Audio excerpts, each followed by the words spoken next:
tell me what's your problem. That I have a solution. নির্বাচিত হওয়ার পরে সংসদ সদস্যকে আর দেখা যায় না। পরবর্তী ডেতে 100 দিনের মাথায় গিয়ে আমি সবার সামনে পদত্যাগপত্র জমা দিয়ে দিব। আপনি নির্বাচিত হলেন, নির্বাচিত হওয়ার পরে প্রথম 100 দিন আপনার করণীয় কি হবে?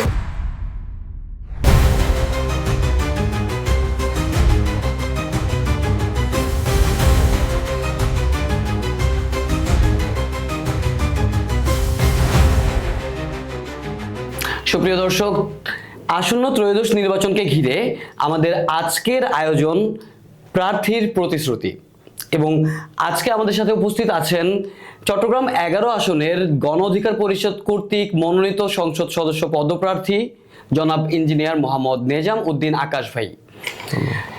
আকাশ ভাই কেমন আছেন আপনি? আমি আকাশ ভাই বলছি আসলে। ওকে, ধন্যবাদ। আলহামদুলিল্লাহ ভালো আছি, আপনি ভালো আছেন? আমি আছি আলহামদুলিল্লাহ ভালো।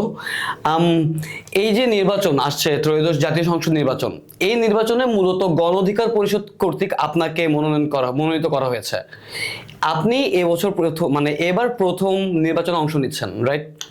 এই যে নির্বাচন, আসন্ন ত্রয়োদশ জাতীয় সংসদ নির্বাচন, প্রায় 17 বছর পরে মানুষজন ভোট দিতে পারছে, এমনটাই জনগণের কথাবার্তা আর কি।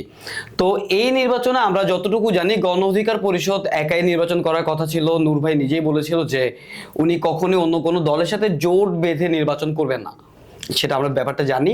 তারপরেও বিএনপির সাথে যে জোটটা হয়েছে, সেই জোটের পরে নির্বাচনের প্রাঙ্গণ আপনারা কেমন দেখছেন? মানে এটা কি কারণে হচ্ছে? মূলত আপনারা কেন জোটটা করেছেন বিএনপির সাথে? ফার্স্ট অফ অল, চমৎকার টিভির সম্মানিত দর্শক মন্ডলী এবং চট্টগ্রাম 11 আসনের বাসিন্দা সবাইকে, 11 আসনের বাসিন্দা সবার পক্ষ থেকে চমৎকার টিভিকে আন্তরিক ধন্যবাদ ও মোবারকবাদ জানাচ্ছি। দেখেন, বর্তমানে বাংলাদেশে 50+ নিবন্ধিত রাজনৈতিক দল আছে। এর মধ্যে অতীত যদি আপনার হিস্ট্রি দেখেন, সেই ক্ষেত্রে এককভাবে বাংলাদেশে কেউ নির্বাচন করে নাই। প্রত্যেকটা দলের এককভাবে সমর্থতা এবং থাকলেও অতীতে যখন হয় নাই, এইবারের ইলেকশনে দীর্ঘ 17 বছর মানুষ ইলেকশনের বাইরে থাকাতে বিভিন্ন দল, 53টা দল প্লাস, এগুলোর মধ্যে তাদের কনফিডেন্স লেভেল যতটুকু হাই থাকুক না কেন, তাদের ইলেকশনের একটা মেকানিজম সিস্টেম আছে যেটাতে এককভাবে চাইলে কেউ সরকার গঠন করতে পারবে না। সেই ক্ষেত্রে যাদের সঙ্গে যাদের কমফোর্ট জোন, তারা তাদের সঙ্গে নির্বাচনে অ্যাড হয়েছেন। সেই ক্ষেত্রে যদি বলি, এখানে বিএনপি কর্তৃক যারা একেবারে জোট বললে এটা হবে না, এটা হচ্ছে সবার সঙ্গে আসন সমঝোতা। আসন সমঝোতা হওয়ার মেন রিজনটা হচ্ছে, আপনি এই যুগোপযোগ আন্দোলনে যাদের সঙ্গে যাদের সুসম্পর্ক ছিল, তাদের সঙ্গে তারা অ্যাড করে আগামী সরকার গঠনের জন্য ঐক্যমত পোষণ করেছেন। এইখানে জোট বলে আমি একেবারে ঢুকে গেলাম, আমাকে এটার বিনিময়ে এটা দেওয়া লাগবে, এরকম কোনো কিছু হয় নাই। বিএনপির সঙ্গে যেমন আমরা গিয়েছি, ঠিক অনুরূপভাবে জামাত কেন্দ্রিক 11 দলীয় জোট, ওনাদের একটা জোট হয়েছে। তাদের তো জোট বলতে গেলে তাদেরও যুগোপযোগ আন্দোলনের ফলে ওই সিস্টেমে তারাও অ্যাড হয়েছেন। তো সরকার গঠনের ব্যাপারে গিয়ে ওনারা দুইটা দলেই বড় বর্তমানে দুইটা দল বাংলাদেশে। আগে স্বৈরাচার আমলে যদি আওয়ামী লীগ বিশাল কোন এক দল থাকতো, বর্তমানে আওয়ামী লীগের নির্বাচনের বৈধতা নেই। সেই অনুযায়ী এখন বর্তমানে যদি আপনি জামাত ইসলামী আবার বিএনপি, এই দুইটা মূল দল হিসেবে মানুষ ধরে নিয়েছেন। তাই দুই দলের মাঝখানে অন্য দলগুলো ডাইভার্সন হয়ে দুই পার্টি বিভক্ত হয়েছেন। এবার আমি একটু আপনার সম্পর্কেই জিজ্ঞাসা করব। একজন প্রকৌশলী হিসেবে আপনি এবারে রাজনীতিতে অংশগ্রহণ করছেন, নির্বাচনে অংশগ্রহণ করছেন সংসদ সদস্য হিসেবে, এইটার অনুভূতিটা কেমন আপনার একজন প্রকৌশলী হিসেবে? আমরা আসলে জানি যে আপনি দেশের বাইরে, মানে যুক্তরাজ্য থেকে কোনো একটা ডিগ্রি নিয়েছেন, ওখানের পড়ালেখার ব্যবস্থা আর আমাদের দেশের শিক্ষা ব্যবস্থা, দুইটা ডিফারেন্সেসটা, আর আপনার এই রাজনীতিতে আসার কারণটা। অ্যাকচুয়ালি আমি স্টুডেন্ট হিসাবে স্ট্যামফোর্ড ইউনিভার্সিটি থেকে আমি বিএসসি এমএসসি কমপ্লিট করি, পাশাপাশি পোস্ট গ্রাজুয়েশন ম্যানেজমেন্টের উপর এটা আমি ডিগ্রি নিই। এইখানে লেখাপড়ার ব্যাপারটা হচ্ছে, আমি ইঞ্জিনিয়ার হিসেবে রাজনীতিতে কেন আসলাম? দেখুন, ব্যক্তি চাহিদা রাজনীতি আমরা বিশ্বাস করি না। আমি নিজেও ইঞ্জিনিয়ার, আমার সহধর্মিনী সেও একজন ইঞ্জিনিয়ার, আর্কিটেক্ট। পাশাপাশি আমরা এই পর্যন্ত যা উপার্জন করি, এটি দিয়ে আলহামদুলিল্লাহ আমাদের 2টা সন্তান নিয়ে আমাদের সংসার পরিচালনা করা মোর ইজি। বাট রাজনীতিতে শিক্ষিত মানুষের পদচারণ যদি না হয়, বহির্বিশ্বের রাজনীতি সম্বন্ধে আপনার আর আমার জানা আছে, বাট আমার কেন যেন মনে হয়েছে we have a dream Yeah. For 11 Chittagong 11 এর জন্য আমার একটা ড্রিম আছে। ড্রিমটা হচ্ছে আমি যদি বেকারত্ব দূর করতে পারি, আমি যদি ওই এলাকার মাদক দূর করতে পারি, আমার কাছে ইঞ্জিনিয়ার হিসাবে আমি সলভিং মেথডে কাজ করার জন্য চাচ্ছি। অর্থাৎ আপনি আমাকে everybody one by one tell me what's your problem, I have a solution this. কারণ আমি সলভিং মেথডে যদি আমি কাজ করি তাহলে আশা করি ওইখানে সমস্যাগুলো সলভ করতে পারবো। অতীতের রাজনীতিবিদরা অলওয়েজ তারা প্রবলেম সলিউশন সিস্টেমে কাজ করে নাই। আমার থিওরিটা হচ্ছে আমি ইঞ্জিনিয়ার, আমি জানি একটা জিনিসের কিভাবে সলভ করা লাগে। তো সলভিং সিস্টেম আমি সারা জীবন করে গেছি, আমি ওইভাবে ডিজাইনার, আমি জানি একটা জিনিস সলভ কিভাবে করা দরকার। রাজনীতির প্রেক্ষাপটে সলভিং মেথডে কাজ করে এরকম মানুষ কম আছে। তা আমি নতুন মানুষ হলো রাজনীতিটাকে আমি বিজ্ঞানসম্মত রাজনীতি করতে চাই, অ্যানালগ সিস্টেমের রাজনীতি আমি করতে চাচ্ছি না। কারণ যেটা চাহিদা এটা সলভিং সিস্টেম আমার কাছে আছে, ওই সিস্টেমে আমাকে দিয়ে রাষ্ট্র পরিচালনার ক্ষেত্রে কিছু করা যাবে বলে আমি মনে করি। এবং আমার যে আইডিয়াগুলো আছে এইগুলো আমি যদি প্রোভাইড করি তাহলে আমার এই আসনের যারা জনগণ আছেন, যারা ভুক্তভোগী আছেন, সবাই উপকৃত হবে। এই জন্য রাজনীতিতে আসা। আজকের আয়োজনের মূল পর্যায়ে আমরা আসি। প্রতিশ্রুতি, আপনি নির্বাচিত হলেন, নির্বাচিত হওয়ার পরে প্রথম 100 দিন আপনার করণীয় কি হবে একজন পার্লামেন্টের মেম্বার হিসেবে? আচ্ছা, 100 দিন আমি প্রথম 100 দিন আমি আপনাকে সিম্পলি 3টা ওয়ার্ডের মাধ্যমে বুঝিয়ে দিচ্ছি।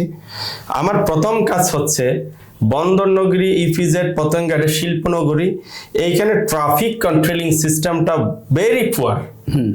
আমরা দেখতে পাই এই অনেক জায়গার বড় জ্যাম। মধ্যে ট্রাফিক যে সিস্টেমটা আছে, প্রথমে আমার কাজ থাকবে ট্রাফিক সিস্টেমটাকে আধুনিকায়ন করে ফাংশনাল করা, জ্যাম প্রতিরোধ করার জন্য নতুন ট্রাফিক সিস্টেম স্থাপন করা। দ্বিতীয়ত হচ্ছে আমার 10টা ওয়ার্ড, এই ওয়ার্ড কর্তৃক যত জায়গাগুলোতে আমাদের পরিষ্কার পরিচ্ছন্নতার কার্যক্রম পরিচালনা করা, প্রত্যেকটা ওয়ার্ড বেসিস মানুষের কি চাওয়া, তারা আমার 11 আসনের বাসিন্দারা কি চাচ্ছে, তাদের প্রত্যেকটা 10টা আসনের 10টা ওয়ার্ডের প্রত্যেকটা ওয়ার্ড বাই ওয়ার্ডে কমপ্লেন বক্স স্থাপন করা। ওনাদের এই কমপ্লেন বক্সের যত ধরনের কমপ্লেনগুলো পড়বে তার নিমিত্তে 100 দিন পরবর্তীতে আমি আমার কাজ ফাংশনালি এগিয়ে নিয়ে যাব। কারণ আপনি যদি মানুষের চাওয়া পাওয়ার আকাঙ্ক্ষাটাই না বুঝেন তাহলে কাজ করবেন কিভাবে? এই জন্য আমার 3টা, প্রথমত হচ্ছে যানজট ডিরেকশনের জন্য ফাংশন করা ট্রাফিক সিস্টেম, ওল্ড সিস্টেমটি নিউ সিস্টেম ফাংশনাল করা। সেকেন্ড হচ্ছে আমার পরিষ্কার পরিচ্ছন্নতা কার্যক্রম পরিচালনা করা। তৃতীয়ত হচ্ছে আমার কমপ্লেন বক্স স্থাপন করা, কার কি কমপ্লেন আছে, কার কি সমস্যা আছে এটি জানার জন্য এই জিনিসটা করা হচ্ছে আপনার প্রথম 100 দিনের টার্গেট। আচ্ছা, আমি জানতে চাই যে দুর্নীতি দমনে আপনার কোনো পদক্ষেপ থাকবে কিনা, যেহেতু বন্দর এরিয়া, সবাই জানে যে সর্বাধিক দুর্নীতিটা ওইখান থেকেই হয়, মূলত সবচাইতে ফাইন্যান্সিয়াল ব্যাপার বন্দর। দেখুন, দুর্নীতি দমনে কিছু করা আছে কিনা? হ্যাঁ, এইখানে বন্দর যখন, এটা তো বন্দরের আলাদা একটা অথরিটি আছে, এটা বলতে গেলে আমার আসনের ভিতরেও থাকলে এটা আলাদা অথরিটি, এটা কিন্তু আমার ইয়ার মধ্যে পড়ে না। তারপরও ওইখানে আমাদের প্ল্যানটা হচ্ছে বন্দর রিলেটেড যত ধরনের ক্রাফটেড সিস্টেম আছে, এই সিস্টেমগুলো অ্যাকচুয়ালি আমরা ডিজিটাল বললেও এখানে অ্যানালগ সিস্টেম রয়ে গেছে। লাল ফিতার দূরত্বটা, একটা ফাইল দিচ্ছেন আপনি, লং টাইম ফাইলটা রয়ে গেছে, এই লাল ফিতার দূরত্বটা কমিয়ে নেওয়া। আর যেখানে ডিসফাংশনাল সিস্টেমগুলো আছে এইগুলোকে ফাংশনাল করার জন্য বহির্বিশ্বে কিভাবে বন্দর পরিচালনা করে এই জিনিসগুলো ওইখান থেকে আমরা ট্রেনিং এর মাধ্যমে আধুনিকায়ন করে আমরা পুরো সিস্টেমটাকে ডিজিটাল সিস্টেমে রূপান্তর করব। তাহলে আমাদের এই ধরনের লাল ফিতার দূরত্ব file day by day long time রাখবে, তখন এই ধরনের ব্যাপারগুলো কমে আসবে। ব্যাপারগুলো কমে আসবে। আচ্ছা, আপনি যে বললেন যে file day by day long time রাখা, লাল ফিতার যে দূরত্বটা, আপনি যে কমপ্লেন বক্সের কথা বললেন, সেই কমপ্লেন বক্সে যে কমপ্লেনগুলো আপনার কাছে আসবে, সেই কমপ্লেনগুলো কি লাল ফিতার দূরত্বে থাকবে, নাকি ওইগুলো আপনি কয়দিনের মধ্যে দেখবেন মূলত? আমি যদি নির্বাচিত হই, ডোর টু ডোর যাব তো তা না, 10টা ওয়ার্ড, 10টা ওয়ার্ডে আমার 10টা, প্রতি মাসে একদিন করে 10টা ওয়ার্ডে আমি 10 দিন যাব। 10 দিন যাওয়ার পরবর্তীতে ওইখানের যত কমপ্লেইন আছে, কমপ্লেইনগুলো আমার টিমের মাধ্যমে আমি সংরক্ষিত করে আমার অফিসে নিয়ে আসবো। আপনি নিজেই যাব আসে মানে নির্বাচিত সংসদ সদস্য হওয়ার পরে? হ্যাঁ, আমি আগে এই কমপ্লেন বক্স যখন আমি বসাবো, তখন আমি ওইখানে এলাকার নবীন প্রবীণদের মাধ্যমে টিম স্থাপন করব। টিম স্থাপন করার পরবর্তীতে আমি নিজেই প্রত্যেকটা কমপ্লেন আমি নিজেই পড়ব। নিজে পড়ার পরবর্তীতে যেই করণীয়টা আমাকে দিয়ে ডাইরেক্টলি সলভ করা সম্ভব, এটা আমি ডাইরেক্ট সলভ করব। যেটা আমার সরকারের জাতীয় সংসদের মাধ্যমে, মহামান্যরা সংসদের মাধ্যমে যেটা আমাকে সলভ করা লাগবে, এটা আমি ওনাদের এই সমস্যাটা আমি সংসদে উপস্থাপিত করব বলিষ্ঠ কণ্ঠে। ওইখান থেকে তাদের যেই চাওয়া পাওয়া যদি সংসদ কর্তৃক হয়, এটা মাননীয় সংসদ থেকে আমি এটা উপস্থাপনের মাধ্যমে এনে তাদের কাছে বন্টন করব। দ্বিতীয়ত, যেইগুলা ধরেন যেমন কি জায়গা সম্পত্তির বিভিন্ন সমস্যা থাকে, মাদকের একটা ব্যাপার থাকে, এই ধরনের জিনিসগুলো আমি এলাকা বেসিস নবীন প্রবীণদের নিয়ে, পাশাপাশি আইন শৃঙ্খলা রক্ষাকারী বাহিনীদেরকে নিয়ে সম্মিলিত টিমের মাধ্যমে আগামী 100 দিনের মধ্যে এটি চাইলেও এটিও সম্ভব। পরবর্তী 100 দিনের মধ্যে এটিও সলভ করা সম্ভব। আপনার চট্টগ্রাম 11 আসনে আপনি বলেছেন 10টি ওয়ার্ড রয়েছে। সেই 10টি ওয়ার্ডের মধ্যে আপনার মতে সমস্যাগুলো কি কি রয়েছে সেই ওয়ার্ডে? শিল্পনগরী হিসেবে ওই ওয়ার্ডের সমস্যাগুলো কি কি, ওই আসনের সমস্যাগুলো কি কি? অ্যাকচুয়ালি আমি এইখানে অলরেডি আমি বলি 26, 27, 28, 29, 30, 34, 37, 38, 39, 40, 41 এই ওয়ার্ডের সমন্বয়ে 5টা থানা যখন রয়েছে, এইখানে আমাদের সদরঘাট কেন্দ্রিক এক ধরনের সিস্টেম, বন্দর কেন্দ্রিক এক ধরনের সিস্টেম, আবার আপনি পতেঙ্গা নেওগিরি কেন্দ্রিক এক ধরনের সিস্টেম। এইখানে ইপিজেড, ক্ষুদ্র শিল্প থেকে শুরু করে আপনার শিল্পনগরী, সেই অনুযায়ী ওইখানে অনেকগুলো ব্যাপার রয়েছে। তার মধ্যে এটি ক্রাউড সিটি, অতিরিক্ত জনসংখ্যার কারণে এখানের মানুষ স্বাস্থ্য সচেতন না। প্রথমত এখানে সুপেয় পানির প্রবলেম আছে। আমরা যতগুলো দেখেছি এইখানের পুরানো লাইন, নোনা পানি, লবণাক্ততা এরিয়া, এই লবণাক্ততার ফলে ওইখানের মানুষের তাদের সুপেয় পানি পায় না, মিঠা পানি তারা যতটুকু পায় তা পর্যাপ্ত না। আমি যদি নির্বাচিত হই, সেই ক্ষেত্রে প্রথমত আমি স্টেপ নিব, কারণ আপনি জানেন এখানে ডায়রিয়া রোগী, অনেক ধরনের রোগী থাকে, আর মানুষ যারা নিম্ন আয়ের মানুষদের চলাফেরার জায়গা, ওনারা ওইখানে থাকে। ওই জায়গাগুলোতে তাদের প্রথমত তাদেরকে আমার সুপেয় পানির ব্যবস্থা করে দেওয়া। তা আমি 10টা ওয়ার্ড কেন্দ্রিক আমাদের সিটি কর্পোরেশনের পাশাপাশি আমরা সুপেয় পানির জন্য নতুন লাইন স্থাপনের জন্য আমরা সরকারের কাছে উপস্থাপন করব, এবং আমাদের প্ল্যানও আছে, এটা আমরা সুপেয় পানির জন্য নতুন লাইন স্থাপন করে সুপেয় পানি প্রত্যেকটা ডোর টু ডোর পৌঁছিয়ে দেওয়া। দ্বিতীয়ত হচ্ছে অতিরিক্ত ঘনবসতির ফলে এইখানে তাদের স্বাস্থ্যসেবাটা নিম্ন আয়ের মানুষ হিসাবে তারা চাইলে পায় না ভালোভাবে, কারণ যানজটের কারণে। এখন বর্তমানে ইপিজেড থেকে আপনি বের হতে গেলে, আপনি চিটং মেডিকেল আসতে গেলে 2 থেকে 3 ঘন্টা অতিরিক্ত হয়ে যায় জ্যাম। সেই ক্ষেত্রে আমাদের ওইখানে আমার প্ল্যানটা হচ্ছে আমার ওই জায়গায় পতেঙ্গা কেন্দ্রিক সাইটটাতে আমার একটা আন্তর্জাতিক মানের হসপিটাল করা। কারণ ওটা যদি আমরা করি ওইখানের মানুষগুলোকে আমরা শতভাগ চিকিৎসা দিতে পারবো এবং উন্নত চিকিৎসা দিতে পারবো। তৃতীয়ত হচ্ছে আমার ওইখানে মাদকেরও প্রবলেম আছে, ক্রাউড সিটি হওয়াতে সেই ক্ষেত্রে মাদকের অভয়ারণ্য হয়ে গেছে। মাদকগুলোকে নির্মূল যদি আমি করতে যাই তাহলে আমাকে ওই জায়গার মধ্যে খেলার মাঠ, প্রতি ওয়ার্ড বাই ওয়ার্ড খেলার মাঠ স্থাপন করে দেওয়া লাগবে এবং গেমিং জোন করে দেওয়া লাগবে।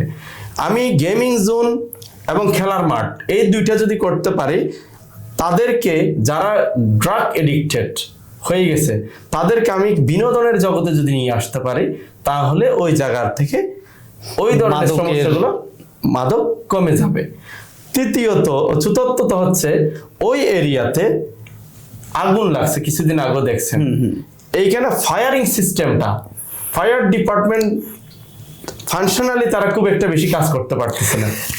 রোড গার্ড অতিরিক্ত নেরো হওয়ার ফলে আর ক্রাউড সিটি হওয়াতে লোকজনের অতিরিক্ত চলাফেরার কারণে ওইখানে ফায়ার ফাইটিং প্রপারলি কাজ করতে পারছে না। এই জন্য আধুনিক fire station fire fighting system আমি প্রথমত এটি 5 প্রায়োরিটি হিসাবে দিচ্ছি, কারণ শিল্পনগরী হিসাবে আন্তর্জাতিক মানের ফায়ার ফাইটিং প্রশিক্ষণ প্রাপ্ত পাশাপাশি ইনস্ট্রুমেন্ট হাইরেস বিল্ডিং এ আগুন ধরলে আগুন নিবারণের জন্য ইনস্ট্রুমেন্টগুলা আমাকে সংস্থাপন করা লাগবে। কারণ আমি অতীতেও আমার চাকরি লেভেলে আমি ফায়ার ফাইটিং এন্ড ইঞ্জিনিয়ারিং এর কাজ করেছি।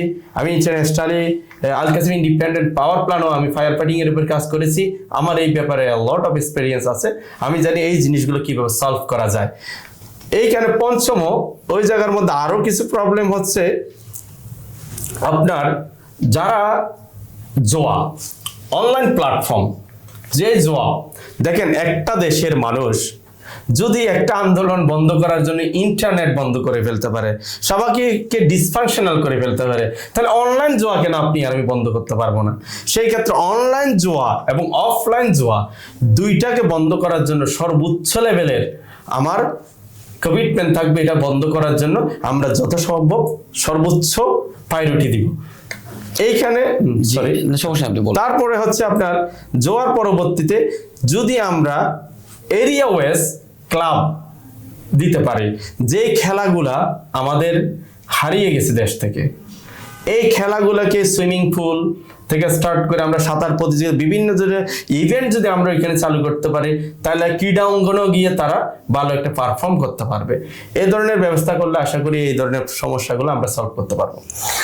শিল্পনগরী হিসেবে তো শুনলাম, আপনি বললেন পতেঙ্গার কথা। চট্টগ্রাম 11 আসন মূলত পর্যটন কেন্দ্র হিসেবেও মানে পর্যটন নগরী হিসেবেও অনেক খ্যাত। তো পর্যটন নগরী হিসেবে কি কি সমস্যার সম্মুখীন হয় পর্যটকরা আপনার মতে? দেখুন, এইখানে দুইটা জিনিস উপলব্ধি করার মতো। আমরা চাইলে শিল্পনগরীর পাশাপাশি বন্দর যখন আছে তাহলে আমাদের সমুদ্র আছে, পতেঙ্গা সমুদ্র সৈকত আছে। পতেঙ্গা সমুদ্র সৈকতে যদি আমি 2টা ব্লক বসিয়ে দিই, তাইলে এই ব্লকের মাধ্যমে আপনি আর আমি চাইলে এটা পর্যটন নগরী বলতে পারি না। পর্যটন নগরী বলতে গেলে ওইখানে আমার আধুনিক হোটেল ব্যবস্থা, আধুনিক গেমিং জোন, আধুনিক শিশুদের জন্য শিশু খেলাধুলার জন্য পার্ক ব্যবস্থা করা, তারপর ওইখানে প্যারাডাইভিং থেকে শুরু করে বিভিন্ন কিছু আমরা চাইলে ওইখানে করতে পারি। অতীতের কিছু আমি বলতে চাচ্ছি না, বর্তমানে আমার প্ল্যান হচ্ছে ওইখানে আমি পুরো একটা পর্যটক নগরী রূপান্তরিত করা। কারণ যারা গার্মেন্টস শ্রমিকরা আছেন তাদেরকে যদি আমি সপ্তাহে 1 দিন ছুটি পাই, তারা বিনোদনের জন্য নিম্ন আয়ের মানুষরা চাইলেও কোটি টাকা দিয়ে কোথাও ঘুরতে পারবে না দেশের বাইরে গিয়ে। এই মানুষগুলাকে যদি আমি শিল্প নগরীর পাশাপাশি শিল্প অঞ্চলের মানুষগুলোকে যদি আমি বিনোদনের জন্য বিনোদন পার্ক করে দিতে পারি ওইখানে, তাহলে ওনারাও অল্প আয়ের মানুষগুলো ওইখানে গিয়ে তারা বিনোদন নিতে পারবে, তাদের পরিবারকে বিনোদন দিতে পারবে। পাশাপাশি বাহিরের জন্য ইন্টারন্যাশনাল মানের পর্যটক শিল্প যদি আমরা করি, তাহলে ইন্টারন্যাশনাল ট্যুরিস্ট আসলে আমরা ওইখান থেকেও আমরা অনেক কিছু রাষ্ট্রীয় কাজে পাবো। চট্টগ্রাম 11 আসনে তো মূলত অনেকেরই বসবাস রয়েছে, অনেক ধর্মাবলম্বী মানুষেরই রয়েছে। তো সেদিক থেকে সনাতনী ধর্মাবলম্বী বা অন্যান্য চাকমা, মারমা বা বড়ুয়া অন্যান্য ধর্মাবলম্বীদের জন্য আপনার করণীয় কি মূলত? দেখুন, আমরা সংখ্যাগরিষ্ঠতার দিক দিয়ে মুসলিম প্রধান দেশ, এটি দক্ষিণ এশিয়ার মধ্যে। আমাদের বাংলাদেশে যে রকম একটা বৈচিত্র্যময় জীবন আছে, আমরা অন্যান্য ধর্মাবলম্বী এখানে হিন্দু, বৌদ্ধ, খ্রিস্টান তথা অন্য যারা আছে সবাই আমরা কাঁধে কাঁধ মিলিয়ে এই বাংলাদেশ বিনির্মাণে 24-এর আন্দোলনের পরে 26-এর ইলেকশনের পরবর্তীতে এই ধরনের কোনো সমস্যা থাকবে না। আপনি একজন মুসলিমের জন্য যতটুকু অধিকার এই দেশে, তাদের জন্য ঠিক সমান পরিমাণ অধিকার রয়েছে। আমার এই ক্ষেত্রে একটু স্কিম চালু করা লাগে। যেমন কি আপনার যদি আমি সনাতন ধর্মাবলম্বীদের কথা বলি, অনেক সময় তাদের জন্য বিভিন্ন বাজেট আসে। আমার ওই এরিয়াতে অনেকগুলো মন্দির পাকুড়া থেকে শুরু করে অনেক কিছু আছে। আমরা যদি তাদের জন্য আলাদা স্কিম চালু না করে তাদের জন্য সরকার কর্তৃক যে বরাদ্দগুলো আসছে, এই বরাদ্দগুলো যদি তাদের হ্যান্ড টু হ্যান্ড পৌঁছিয়ে দিতে পারি, তাহলে তারা উপকৃত হবে। অতীতে এই হ্যান্ড টু হ্যান্ড এটি যায় নাই, না যাওয়ার ফলে তারা বিতর্কিত হয়ে গেছে অনেক জায়গায়। আর আমাদের প্ল্যানটা এইভাবে, তাদেরকে আমরা উন্নত জীবন দেওয়ার জন্য, পার্শ্ববর্তী দেশ ইন্ডিয়াতে অনেকজন চলে যায়, এটি না যাওয়ার জন্য আমরা তাদের নিরাপত্তা সর্বোচ্চ লেভেলে নিরাপত্তা নিশ্চিত করব। পাশাপাশি আমার চট্টগ্রাম 11 আসনে হিন্দু, বৌদ্ধ, খ্রিস্টান, মুসলমান আমরা যারা আছি কাঁধে কাঁধ মিলিয়ে সমান অধিকার নিশ্চিত করব। চট্টগ্রাম 11 আসনে অন্যান্য বড় দলগুলোর প্রার্থীদের মধ্যে আপনি নিজেকে আসলে ঠিক কতটা যোগ্য মনে করছেন? আপনি তো নির্বাচন করছেন চট্টগ্রাম 11 থেকে। ধন্যবাদ আপনাকে। আমাদের এই চট্টগ্রাম না, সারা বাংলাদেশের রাজনীতির দীর্ঘ 17 বছর মানুষ ইলেকশনের বাইরে ছিল। সেই সুবাদে 17 বছর পর্যন্ত বড় দল বলেন, ছোট দল বলেন, তারা কেউ নির্বাচনে পারফর্ম করতে পারে নাই। যারা বর্তমানে এসেছেন তারা সবাই ওল্ড এবং ইয়ং সম্মিলিত সংসদ সদস্য পদপ্রার্থী। সেই ক্ষেত্রে আমরা এখানে কাউকে প্রায়োরিটি লেভেল 1, 2, 3 দিব তা না। এখানে 24-এর আন্দোলনের পাঠভূমিতে আমরা গণতন্ত্রের দিক দিয়ে যদি বিবেচনা করি, রাষ্ট্র কাঠামো পরিকল্পনা যা করেছেন এবং রাষ্ট্র কর্তৃক যা চাচ্ছেন মানুষের চাহিদাটা এবং মানুষের চাওয়াটা যদি আমি বুঝতে পারি, তাহলে এখানে বড় দল ছোট দল না, ব্যক্তি হবে একমাত্র দলের সম্পদ। ব্যক্তি যদি চায় দলকে পরিবর্তন করতে পারে, ব্যক্তি যদি চায় তার মাথার চিন্তা মননশীল সুশীল চিন্তা যদি থাকে, তাহলে রাষ্ট্র পরিকল্পনার মধ্যে অংশীদারিত্বপূর্ণ অংশগ্রহণ করে সে চাইলে তার চাওয়া, রাষ্ট্রের চাওয়া পূরণ করতে পারে। এর মধ্যে আমি ওই এলাকার মধ্যে যারাই দাঁড়িয়েছেন তাদের মধ্যে সবার চেয়ে বয়সে ছোট হলেও জনপ্রিয়তার ক্ষেত্রে আমি ছোট না। কেন জনপ্রিয়তার ক্ষেত্রে ছোট না? আমি নিজেকে ওই জায়গায় দাঁড় করিয়েছি আয়না স্বরূপ। আমি যদি আমার এলাকার মানুষের জন্য উপকার করতে পারি আর যদি উপকার করতে না পারে, দুইটাই জনগণ হচ্ছে আয়না স্বরূপ। কারণ আপনি উপকার করতে পারলে আপনাকে ভোট দিবে, আপনি উপকার করতে না পারলে আপনাকে ভোট দিবে না। কিন্তু উপকারটা শুধু আপনার ব্যক্তি কেন্দ্রিক উপকার না, রাষ্ট্র কেন্দ্রিক এবং আপনার আসন কেন্দ্রিক।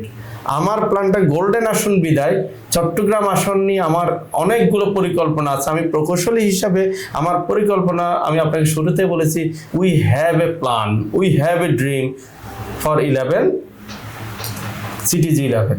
আমি এই ড্রিমটা যদি আমি মানুষের সামনে উপস্থাপন করতে পারি, ভালোভাবে আমি তাদের স্বপ্নটাকে যদি বাস্তবায়ন করতে পারি, তাহলে মানুষ আমাকে ভোট দিবে।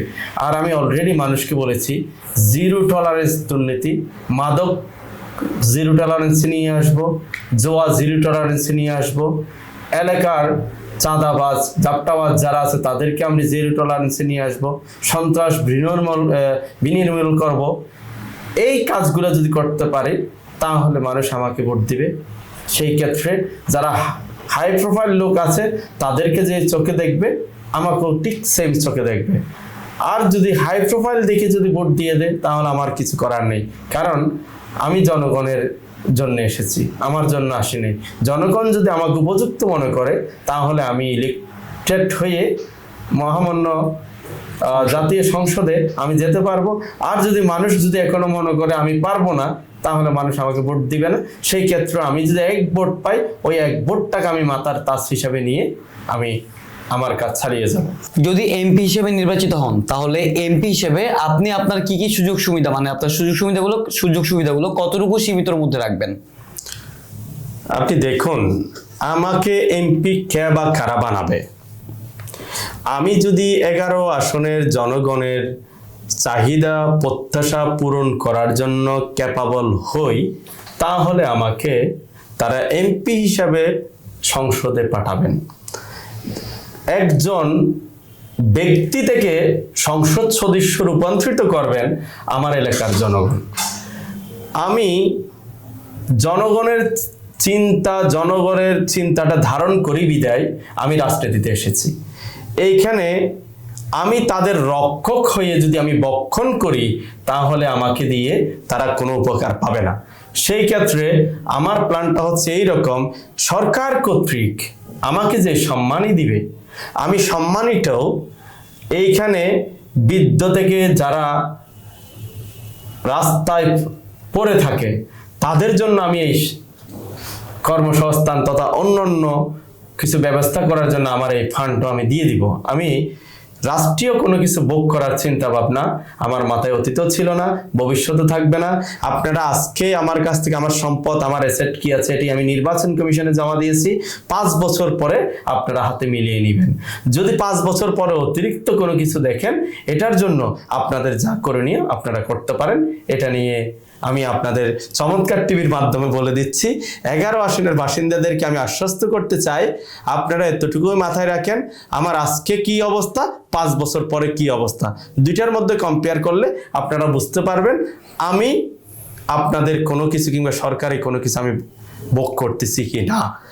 আমি আপনাকে একটা শেষ প্রশ্ন করব, আসলে এটা আমি নিজে পার্সোনালি জানতে চাই।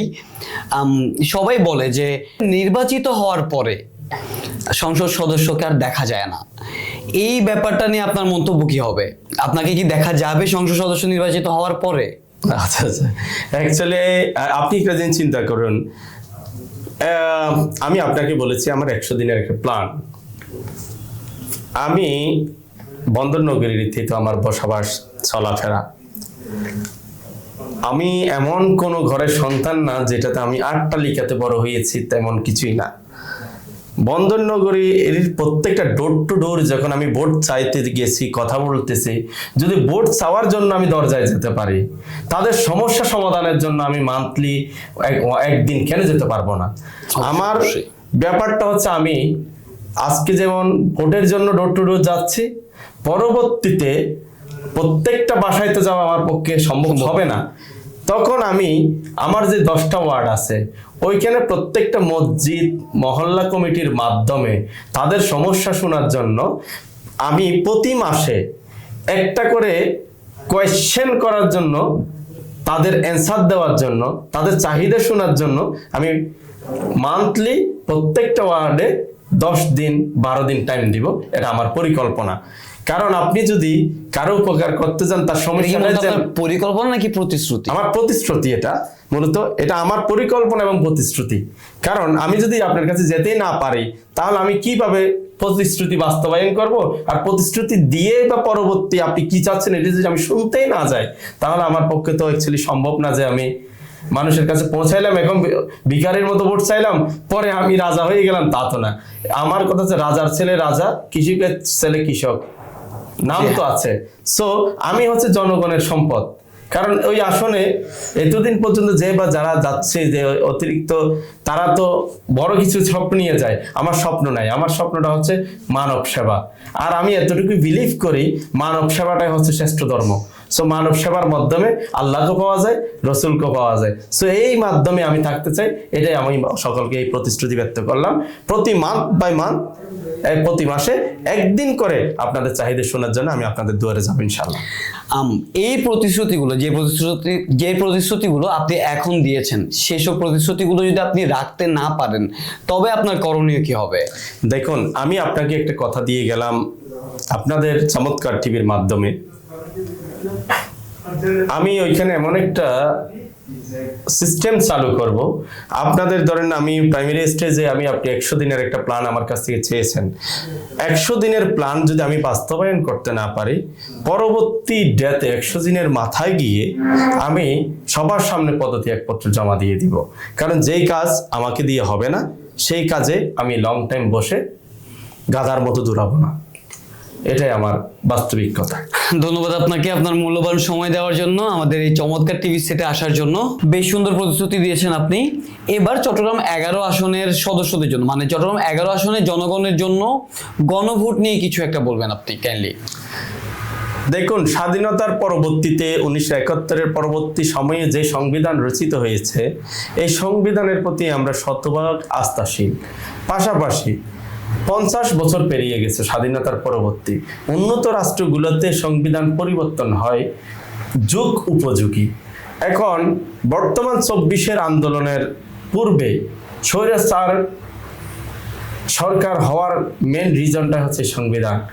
এইখানে একজন প্রধানমন্ত্রী বারবার হতে পারবে, একটা নির্দিষ্ট সময় যদি সাডেনলি উল্লেখ থাকে, তাহলে একই ব্যক্তি, আমি মনে করি না একজন ব্যক্তি দুইবারের অধিক সংসদ নির্বাচনে নির্বাচিত হয়ে সংসদে যাওয়ার পরবর্তীতে তার দেশের জন্য কিছু দেওয়ার থাকে না।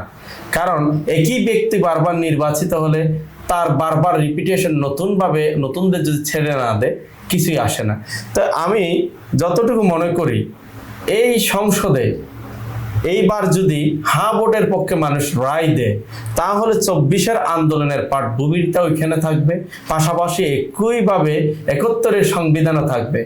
কিছু জিনিস নতুনভাবে অ্যাড করে রাষ্ট্রকে আধুনিকায়ন করার জন্য হ্যাঁ ভোট অত্যন্ত জরুরি। আমরা ইতিমধ্যে হ্যাঁ ভোটের জন্য প্রচারণা ক্যাম্পেইন করেছি।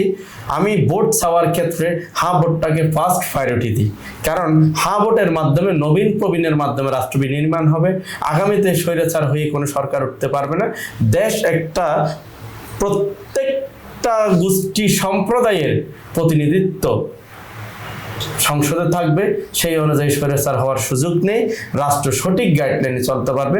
এই জন্য হ্যাঁ ভোটের প্রতি আমি 11 আসনে যত আমাদের ভোটাররা আছেন, বাসিন্দারা আছেন, সবাইকে উদাত্ত আহ্বান জানাবো, আপনারা হ্যাঁ ভোট দিয়ে দেশকে এগিয়ে নিয়ে যান। পাশাপাশি তরুণদেরকে সুযোগ দেন, আগামীতে তরুণরা আপনাদের স্বপ্ন বাস্তবায়ন করবে।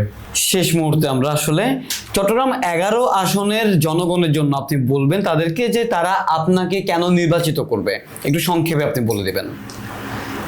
এক কথায়, আমি সংসদ সদস্য নির্বাচিত হলে 5 লক্ষ ভোটারের যেই একটা ফেস, আমি 5 লক্ষ ভোটারের প্রতিনিধিত্ব করার জন্য যাচ্ছি না, পুরো ওই এলাকার মাটির প্রতিনিধিত্ব করার জন্য যাচ্ছি। একটা রাষ্ট্র উন্নয়নের পাশাপাশি এটা বন্দর নগরী মানুষ বলে, এই বন্দর নগরীর জন্য অতীতে যত উন্নয়ন হয়েছে, পরবর্তীতে এই 24-এর পরবর্তীতে এসে যে উন্নয়ন দরকার, এই উন্নয়নটা আমাকে দিয়ে সবকিছু করানো সম্ভব বলে মনে করি। আমি এই জায়গার জন্য নিজেকে উপযুক্ত মনে করি। এই এলাকার মানুষের জন্য কাজ করার জন্য আমি উদ্বিগ্ন মনে বসে আছি।